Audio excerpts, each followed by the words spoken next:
जूहार। मैं सिद्धार्थ आप लोगों को आज के इस नए वीडियो में स्वागत करता हूं। आज के इस वीडियो में हम पाउट्स यानी कि president of the United state के बारे में अच्छे से डिस्कस करेंगे।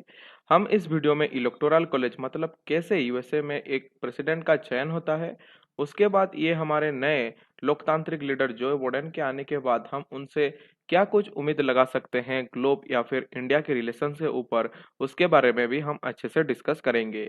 So without being late, let's learn logically.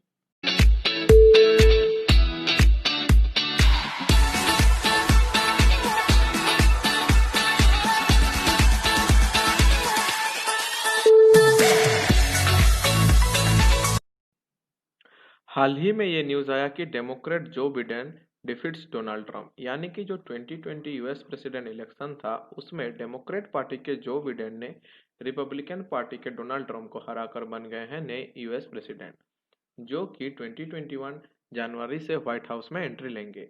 तो अभी ये डोनाल्ड ट्रंप जी सर के लिए कुछ ऐसा हो गया जैसे मानो चन्ना मेरे या। लेकिन इनके हारने का रीजन जो भी था वो भी बहुत स्ट्रांग था, जिसको कि अगर हम कुछ इम्पोर्टेंट हाइलाइट्स देखें तो इनका जो एडमिनिस्ट्रेशन था या फिर जो भी लीडरशिप क्वालिटी था वो कोरोना सिचुएशन को हैंडलिंग करने में काफ़ी पुअर था। इनका जो स्टैंड था ब्लैक लाइव मैटर्स इस प्रोटेस्ट में वो भी काफ़ी हिपोक्रेटिक था और काफ़ी रूड था, बिकॉज उनके हिसाब से ब्लैक लाइफ्स मैटर ये प्रोटेस्ट नॉल एंड वॉइड है। बिकॉज आप लोगों को जैसे पता होगा ये एक बिजनेसमैन है, तो ये हमेशा से ही वाइट पीपल या फिर जितने भी वेल्दी पीपल या फिर रिच पीपल हैं उनके फॉर में ज़्यादा सोचते थे। ठीक है। उसके बाद जो H1B वीज़ा का इशू था, जो इमिग्रेंट्स लोगों को बेदखल करने के लिए मेक्सिको और यूएसए के बीच एक बहुत लंबा चौड़ा दीवार बनाने के लिए भी उन्होंने काफ़ी फंड इन्वेस्ट किए थे, जो कि एक्चुअली अमेरिका में आने वाले जितने भी इमिग्रेंट्स थे उनके लिए वन काइंड ऑफ बिजनेस और लाइवलीहुड के खिलाफ था, जो कि काफ़ी हद तक गलत भी है, जिसको कि मुझे नहीं लगता जो बिडेन सर अलाउ करेंगे। ठीक है। उसके बाद वो जितने भी अपने कैंपेनिंग के टाइम पे या फिर जितने भी डिजिटल कैंपेनिंग के टाइम पे जितने भी स्पीच थे या फिर जितने भी ट्वीट्स किए थे वो काफ़ी एरोगेंट और काफ़ी रूड थे। कई बार तो ये भी देखने को मिल गया था कि वो अपने ट्विटर अकाउंट से जितने भी ट्वीट्स करते थे या फिर जितने भी मीडिया हाउसेस को वो स्पीच देते थे वहाँ पे वो काफ़ी हद तक बहुत ही झूठ बात बोलते थे। इसीलिए कई बार तो ट्विटर अकाउंट से उनका काफ़ी ट्वीट डिलीट भी हो गया, या फिर मीडिया हाउस ने भी उनका जो भी स्ट्रीमिंग था उसको भी ब्रॉडकास्ट करने से मना कर दिया। तो आप लोग अंदाजा लगा सकते हैं कि ये कितने फेंकूबाज और झूठ बोलते होंगे। तो ये थे कुछ इंपॉर्टेंट पॉइंट्स जिसके वजह से उनकी हार हो गई। अभी हम देखते हैं कि यूएसए में कैसे प्रेसिडेंशियल इलेक्शन होता है। हमारे देश में कोई भी लॉ बनाने के लिए हमारे पास एक पार्लियामेंट है। ठीक वैसे ही अमेरिका के पास उसका कांग्रेस है। हमारे देश की जो पार्लियामेंट है उसका जो दो सदन है यानी राज्यसभा और लोकसभा, ठीक वैसे ही कांग्रेस का पास भी उसका दो सदन है यानी सीनेट और हाउस ऑफ रिप्रेजेंटेटिव्स। इनके जितने भी नंबर और मेंबर्स हैं मैंने यहाँ पे बोल्ड और अंडरलाइन करके आप लिख दिया है, आप लोग देख सकते हैं। ठीक है। हम यहाँ पे राज्यसभा यानी अपर हाउस को सीनेट के साथ कंपेयर कर सकते हैं और लोकसभा यानी लोअर हाउस को हाउस ऑफ रिप्रेजेंटेटिव के साथ कंपेयर कर सकते हैं। इसके बाद मैंने इन दोनों देशों के बीच एक इम्पोर्टेंट डिफरेंशिएशन बोलना चाहूँगा। अमेरिका जो है ये एक प्रेसिडेंशियल टाइप का गवर्नमेंट है, ठीक वैसे ही हमारा देश क्या है, एक पार्लियामेंट्री फॉर्म ऑफ गवर्नमेंट है। ये मैं क्यों बता रहा हूँ, because presidential form of government में जो रियल एग्जीक्यूटिव हेड होता है वो कौन होता है, एक प्रेसिडेंट ही होता है। लेकिन पार्लियामेंट्री फॉर्म ऑफ गवर्नमेंट में जो रियल एग्जीक्यूटिव हेड होता है वो एक्चुअली एक प्राइम मिनिस्टर होता है, लेकिन एग्जीक्यूटिव हेड कौन होता है, वो प्रेसिडेंट होता है। ठीक है, ये एक डिफरेंट है। तो यहाँ पे जो प्रेसिडेंट है ये एक्चुअली नॉमिनल एग्जीक्यूटिव हेड है, while prime minister is our real executive head. ठीक है। इसीलिए हम अभी जो इलेक्टोरल कॉलेज के बारे में पढ़ेंगे या फिर इलेक्टोरल कॉलेज के बारे में समझेंगे, हम यहाँ पे ये देखेंगे कि कैसे आप यूएसए में प्रेसिडेंट या फिर वाइस प्रेसिडेंट का चयन होता है और हमारे यहाँ पे जो इलेक्टोरल कॉलेज का सिस्टम है वो किस तरह का है। ठीक है। तो हमारे यहाँ क्या है, अगर आप लोकसभा यानी कि लोअर हाउस, यहाँ पे अगर आपकी पॉलिटिकल पार्टी की मेजोरिटी फॉर्म हो गई, देन आपका जो लीडर होगा वो कौन बनेगा, प्राइम मिनिस्टर, जिसके पास होगा रियल एग्जीक्यूटिव पावर। ठीक है। लेकिन यहाँ पे क्या होता है अमेरिका में, जो हाउस ऑफ रिप्रेजेंटेटिव होता है और सीनेट होता है, इन दोनों के नंबर मिला के यानी कि 538/2 दैट मीन्स 269, अगर आपके पास मिनिमम 270 नंबर ऑफ मेजोरिटी नहीं होगा, देन आप वहाँ के प्रेसिडेंट नहीं बन सकते। दोनों में एक कॉमन पॉइंट ये है कि अगर आप एक वोटर हैं, देन दोनों ही देश में आप अपने देश के जो रियल एग्जीक्यूटिव हेड है यानी कि प्राइम मिनिस्टर या फिर जो प्रेसिडेंट है हमारे देश में भी, और यूएसए में भी जो प्रेसिडेंट है या फिर वाइस प्रेसिडेंट है, उनको आप डायरेक्टली नहीं इलेक्ट कर रहे हैं। ये हो गया एक बहुत ही कॉमन और बहुत ही इंपॉर्टेंट पॉइंट। ठीक है, अभी मैं आपको दिखाता हूँ कैसे यहाँ पे इलेक्शन होता है और कैसे चुना जाता है। तो सबसे पहले हम हमारे देश का समझ लेते हैं, ठीक है। तो हम हमारा क्या होता है, हम अगर हम एक इंडियन है, हमारा हम दो बार वोट देते हैं। एक होता है हमारा एमपी इलेक्शन के लिए और एक होता है एमएलए इलेक्शन के लिए। और जो एक होता है पंचायती राज सिस्टम, यानी कि अगर आप गांव से हैं तो आप अपने सरपंच के लिए, और अगर आप अर्बन से हैं देन आप अपने वार्ड मेंबर के लिए वोट देते हैं। लेकिन वो हम यहाँ पे नहीं डिस्कस कर रहे हैं। हम यहाँ पे सिर्फ state legislative assembly that means MLA के बारे में डिस्कस कर रहे हैं, या फिर मेंबर ऑफ पार्लियामेंट यानी कि लोकसभा के ऊपर डिस्कस कर रहे हैं। तो क्या होता है कि अगर हमको पार्लियामेंट में प्राइम मिनिस्टर बनाना है, देन जितने भी लोकसभा मतलब एमपी होंगे, वो एमपी में से जिस जिस भी पॉलिटिकल पार्टी का मेजोरिटी होगा, that means which crosses the 273 marks, उसका हेड वो हमारा देश का प्राइम मिनिस्टर बन जाएगा। लेकिन स्टेट लेजिस्लेटिव असेंबली और मेंबर ऑफ पार्लियामेंट जितने भी होंगे, और इसके प्लस जो हमारा दिल्ली है और पौंडीचेरी है, इसके भी जो हमारे चीफ मिनिस्टर होंगे या फिर जितने भी लेजिस्लेटिव असेंबलीज होंगे, वो उन लोगों का भी वोट कहाँ पे काउंट होगा, प्रेसिडेंशियल एंड वाइस प्रेसिडेंशियल के इलेक्शन में काउंट होगा। अगर आप लोगों को ये presidential and vice presidential election के बारे में यहाँ पे नहीं समझ में आ रहा है, देन मैं इसके लिए एक सेपरेट इलेक्टोरल कॉलेज बोल के प्रेसिडेंशियल इलेक्शन के ऊपर वीडियो बनाऊंगा, जहाँ पे कि मैं आपको एक्सप्लिसिटली ये समझाऊंगा कि एक एमपी का वोट का पावर प्रेसिडेंशियल इलेक्शन में कितना होता है और एमएलए का कितना होता है। वो एक्चुअली थोड़ा कॉम्प्लिकेटेड है, इसीलिए मैं इसको सिंपल टर्म में यहाँ पे समझाने की कोशिश कर रहा हूँ। अगर आपको नहीं समझ में आ रहा है देन आप ये 1 मिनट को स्किप कर सकते हैं। हमारा जो मेन मुद्दा ये है कि हमारा एक वोट हमारा एमपी को जो जाता है, वो हमारे देश का रियल एग्जीक्यूटिव हेड यानी कि प्राइम मिनिस्टर को चुन सकता है। ठीक है, अभी हम अमेरिका का समझते हैं। अमेरिका में क्या होता है, एक वोटर दो बार वोट करता है। One for the house of representative that means for lower house, और one for upper house that means for senate. ठीक है, उसके बाद क्या होता है, ये जो हाउस ऑफ रिप्रेजेंटेटिव और सेनेट है, यहाँ पे मिला के यहाँ पे आ जाते हैं इलेक्टर्स। ये इलेक्टर्स ही एक्चुअली डिसाइड करते हैं कि प्रेसिडेंट कौन बनेगा, वाइस प्रेसिडेंट कौन बनेगा। मैं आपको बता दूं, ये जो सीनेट होता है मतलब अपर हाउस होता है, इसका जो हेड होते हैं वो होते हैं वाइस प्रेसिडेंट, और हाउस ऑफ रिप्रेजेंटेटिव मतलब जो लोअर हाउस है, इसका जो हेड होते हैं वो चीफ स्पीकर होते हैं या फिर स्पीकर ऑफ द हाउस होते हैं। ठीक है, यहाँ पे वाइस प्रेसिडेंट का power speaker of the house से बहुत ज़्यादा होता है। और मैं ताजुब के बाद ये बता दूं, जैसे कि हमारे देश में लोकसभा का पावर राज्यसभा से कई मायनों में ज़्यादा है, यहाँ पे लेकिन उल्टा है। सीनेट का पावर हाउस ऑफ रिप्रेजेंटेटिव से थोड़ा ज़्यादा है as per my concern. Okay, ये गलत भी हो सकता है, आप एक बार चेक कर लीजिए, बट कई मायनों में सीनेट का जो पावर है वो हाउस ऑफ रिप्रेजेंटेटिव से बहुत ही ज़्यादा है इन यूएसए। तो अभी हम आते हैं प्रेसिडेंशियल इलेक्टोरल कॉलेज में। तो यहाँ पे एक वोटर हाउस ऑफ रिप्रेजेंटेटिव और एक वोट सीनेट के लिए देता है।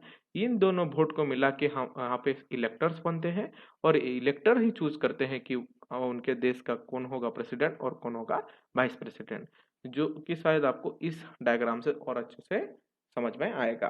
ठीक है, तो ये हो गया जितने भी स्टेट्स हैं यूएसए में, उसको यहाँ पे हम ज्योग्राफिकल मार्क से देख सकते हैं। और यहाँ पे जो ये इलेक्टर्स हैं, मतलब ये जो नंबर आप लोग देख सकते हैं 9, 3, 38 या फिर 55, ये होते हैं टोटल नंबर ऑफ इलेक्टर्स। ये होते हैं टोटल नंबर ऑफ इलेक्टर्स। ये इलेक्टर्स डिस्ट्रीब्यूट किए गए हैं। आप इस डायग्राम से देख सकते हैं कि हाउस ऑफ रिप्रेजेंटेटिव के जितने भी इलेक्टर्स हैं यानी 438, और ईच स्टेट में दो दो इलेक्टर्स दिए जाते हैं फॉर द सेनेट। ओके, तो ये जो नंबर होते हैं, ये नंबर होते हैं किसके, इलेक्टर्स के। तो मानो यहाँ पे दो पार्टी है, आप देख सकते हैं यहाँ पे मैंने लिख दिया है कि red colour for Republican and blue colour for democratic. Republican के लीडर कौन है, डोनाल्ड ट्रम्प, और डेमोक्रेटिक के जो लीडर हैं कौन है, जो बिडेन है। तो यहाँ पे क्या होता है, अगर सपोज एक स्टेट है कैलिफोर्निया जिसमें कि 55 नंबर ऑफ सीट्स हैं, तो अगर मानो रिपब्लिकन पार्टी को यहाँ पे 20 वोट्स मिला और डेमोक्रेटिक पार्टी को रेस्ट 35 नंबर ऑफ वोट्स मिला, तो ये टोटल नंबर ऑफ वोट किसके खाते में जाएगा, ये डेमोक्रेटिक पार्टी में जाएगा, क्योंकि 35 इज ग्रेटर देन 20। तो यहाँ का ये रूल है कि जिस पार्टी का मेजोरिटी फॉर्म हो जाएगा वो टोटल वोट वो अपने नाम ले सकता है। लेकिन हमारे यहाँ क्या होता है, सपोज ए, बी और सी तीन पार्टी है, then out of 55 vote suppose मैंने यहाँ पे डिस्ट्रीब्यूट कर दिया 20, 20 एंड 15। तो ए पार्टी का 20 रहता है, बी का भी एस 20 रहता है और सी का भी एस 15 रहता है। लेकिन अमेरिका में क्या होता है, अगर कोई एक पार्टी का अगर मेजोरिटी रह गया देन वो टोटल वोट अपने नाम ले सकता है। इसीलिए जो भी प्रेसिडेंट कैंडिडेट होते हैं वो एक्चुअली ये मेजर मेजर या फिर ये बड़का बड़का स्टेट में टारगेट लगते हैं। और ये नंबर ऑफ इलेक्टर्स कैसे डिसाइड होता है, ये एक्चुअली नंबर ऑफ पॉपुलेशन के हिसाब से टारगेट रहता है। जिस स्टेट में ज्यादा नंबर ऑफ पॉपुलेशन हो गया उस वहां पे ज्यादा नंबर ऑफ इलेक्टर्स हो गया। ठीक है, इसीलिए जो भी इंपॉर्टेंट सिटी है जैसे कि कैलिफोर्निया हो गया, टेक्सास हो गया, पेंसिल्वेनिया हो गया, जॉर्जिया हो गया, निवाडा हो गया, कुछ अगर आप इस गिने चुने स्टेट्स में अगर मेजोरिटी फॉर्म कर लिए देन आप वहां पे जीत सकते हैं। और आप लोगों को पता होगा, यहाँ पे आप देख भी सकते हैं कि ज्यादा रेड कलर दिख रहा है, मतलब ज्यादा डोनाल्ड ट्रम्प के एरिया में ज्यादा वोट मिला है। लेकिन विनर कौन हुए हैं, जो बिडेन, बिकॉज उन्होंने ये बड़का बड़का स्टेट में हाथ मारा है। लेकिन डोनाल्ड ट्रम्प ने जो जीता है वो छोटा छोटा स्टेट में जीता है। और यहाँ पे एक इंटरेस्टिंग कॉन्सेप्ट ये है कि स्विंग स्टेट। स्विंग स्टेट का मतलब दो हिसाब से मैं आपको डिफाइन कर सकता हूँ। स्विंग स्टेट का पहला मतलब जो मेरे हिसाब से है वो ये है कि वो दो स्टेट्स, वो स्टेट जहाँ पे कि दोनों डेमोक्रेटिक पार्टी और रिपब्लिकन पार्टी के सपोर्टर 50-50% में है। इसीलिए यहाँ पे जो विनिंग आएगा वो काफी तगड़ा रहेगा। ठीक है, वो काफी तगड़ा रहेगा। इसीलिए तो इस बार का जो इलेक्शन था, आप लोगों को मैं बता दूं, ये जो अमेरिका का प्रेसिडेंशियल इलेक्शन होता है ये लगभग एक साल के लिए होता है। और इस एक साल का जो भी मतलब स्टैटिस्टिक था उसमें लास्ट मोमेंट तक ये नहीं पता चल रहा था कि कौन जीतेगा। हार जीत ऐसा होता था। ये मानो 2020 आईपीएल के कोई भी सुपर ओवर से भी बहुत ज्यादा एक्साइटिंग था और काफी एडवेंचरस और थ्रिलिंग था। ठीक है, इसीलिए ये जो इलेक्शन था ये काफी हिस्ट्रियस विक्ट्री है जो बिडेन सर का डोनाल्ड ट्रम्प के ऊपर। ठीक है, और स्विंग स्टेट का जो दूसरा डेफिनेशन ये है कि ये जो 50-50% का वोट है, रेशियो है, अगर 1% भी वोट कोई एक स्टेट के ऊपर ले गया तो ये पूरा मेजोरिटी नंबर ऑफ वोट चला जाएगा। तो इस साल क्या हुआ, जॉर्जिया और पेंसिल्वेनिया ये दोनों स्टेट का काफी बड़ा हाथ रहा जो बिडेन को जिताने में आखिर में। लेकिन वो तो पहले से कैलिफोर्निया में मेजोरिटी बना चुके थे। लेकिन आखिर के दिनों में जॉर्जिया और पेंसिल्वेनिया ये दोनों स्टेट में उनका बड़का सा छक्का मार के वो वहां से मेजोरिटी गेन कर लिए और वो आराम से 270 का जो ये मेजोरिटी का क्रॉस मार्क था उसको पार करके बन गए हैं नए यूएस प्रेसिडेंट। ठीक है, तो दोस्तों जो अभी हमारे नए प्रेसिडेंट हैं जो बिडेन यूएस के, वो आने के बाद हम उनसे क्या कुछ उम्मीद लगा सकते हैं, that means the impact analysis after the victory of US presidential election 2020। Okay, सबसे पहला हम उम्मीद उनसे ये लगा सकते हैं कि टेररिज्म, वो टेररिज्म के खिलाफ काफी स्ट्रिक्ट होंगे। क्योंकि अगर आपको याद होगा बराक ओबामा जब यूएस के प्रेसिडेंट थे तब ये जो बिडेन उनके वाइस प्रेसिडेंट थे। और बराक ओबामा टेररिज्म के खिलाफ काफी स्ट्रिक्ट थे क्योंकि आप लोगों को याद होगा लादेन को इन्होंने पाकिस्तान में घुस के मारा था उस टाइम पे। ठीक है, इसीलिए मुझे लगता है कि जो बिडेन सर भी टेररिज्म के खिलाफ काफी स्ट्रिक्ट होंगे। ओके, उसके बाद जो हमारे ट्रम्प साहब हैं जिन्होंने कि आने के बाद यूनेस्को, डब्ल्यूएचओ या फिर पेरिस क्लाइमेट एग्रीमेंट, इन तीनों से ही अमेरिका को बैकआउट कर लिया था। इन तीनों में ही I think Joe Biden sir हैं फिर से अमेरिका को री एंटर दिलाएंगे।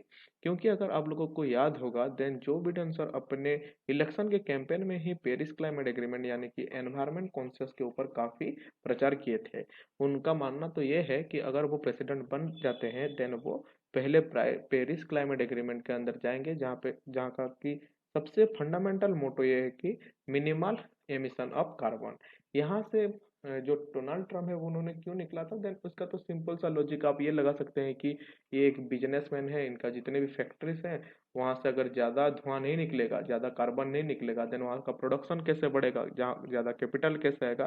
तो this was the simple business with the Trump. इसीलिए वो उन्होंने उस टाइम पे जो पेरिस क्लाइमेट एग्रीमेंट था वहां से वो विड्रॉ कर लिए थे यूएसए को। लेकिन जो बिडेन सर आने के बाद हम वहाँ यूएसए को वापस वहां पे देखने की आशा लगा सकते हैं। उसके बाद जो होता है यूनेस्को और डब्ल्यूएचओ। यूनेस्को क्या होता है? यूनेस्को यूएन का education, scientific and cultural organisation है, जिसका मोटो ये है कि वर्ल्ड पीस और सिक्योरिटी को प्रमोट करना थ्रू एजुकेशन, जिसके लिए कि बहुत सारा पैसा अमेरिका से आता था।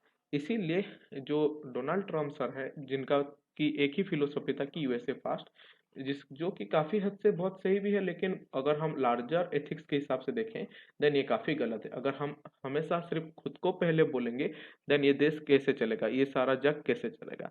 ठीक है। क्योंकि अगर आप यूनेस्को या फिर डब्ल्यूएचओ, ये जो कोविड की सिचुएशन में जो भी हुआ उसके टाइम पे भी वो डब्ल्यूएचओ की फंडिंग रोक दिए थे। अगर ऐसा होगा देन ये जो अफ्रीका कॉन्टिनेंट के जितने भी गरीब देश हैं या फिर अनडेवलप्ड कंट्रीज हैं, वहाँ में जो लोग होंगे वो कैसे कम दाम में मेडिसिन, एजुकेशन, बुक्स वगैरह वगैरह चीज पाएंगे? ठीक है। तो ये काफी बहुत ही क्रूड और इनह्यूमन काइंड ऑफ जो डिसीजन थे डोनाल्ड ट्रम्प के, जहां से कि उन्होंने यूएसए को बैकआउट कर लिया था। मुझे लगता है कि जो बिडेन सर इसमें वापस से यूएसए को रीएस्टाब्लिश करेंगे। ठीक है। उसके बाद आता है नाटो। नाटो क्या है? नाटो का फुल फॉर्म है नॉर्थ अटलांटिक ट्रीटी ऑर्गेनाइजेशन, जो कि एक इंटर गवर्नमेंटल मिलिट्री अलायंस है अमेरिका और बहुत सारी यूरोपियन कंट्री के बीच, जो कि नॉर्थ अटलांटिक ओशन में मिलिट्री अलायंस को बढ़ाने में काम आता है। ठीक है। यहाँ से भी अमेरिका ने मतलब डोनाल्ड ट्रम्प के टाइम पे रिमूवल कर लिया था, जिसके वजह से जो टर्की के प्रेसिडेंट हैं एर्डोगन साहब, वो तो ये समझते थे कि वो फिर से वहां पे जो मेडिवल वर्ल्ड हिस्ट्री के टाइम का जो ओटोमैन अंपायर था उसको फिर से वो रीएस्टाब्लिश करेंगे। लेकिन अभी उनका सपना सपने में ही रह जाएगा, क्योंकि बिडेन सर के आने के बाद मुझे लगता है अमेरिका फिर से नेटो में वापस आएगा। और आपको याद होगा जैसे कि फिर से बिडेन सर अपने इलेक्शन के कैंपेन में ये प्रचार कर रहे थे कि H1B वीजा फिर से इमिग्रेंट्स लोगों को दिया जाएगा। इसका मतलब ये है कि जो अभी सपोज एक इंडियन है जो यूएसए में जाकर जॉब करके वहां पे स्टेबल होना चाहता है, एस्टेब्लिश होना चाहता है, और एस्टेब्लिशमेंट के बाद अमेरिकी सिटीजन के बाद वहां पे वो वोट देगा, तो इसके लिए वहां पे क्या लगता है? H1B वीजा लगता है। ठीक है। तो इसके वजह से क्या होगा, बहुत सारे एम्प्लॉयमेंट वहां पे डेवलप होगा जितने भी बाहर से इमिग्रेंट्स होंगे।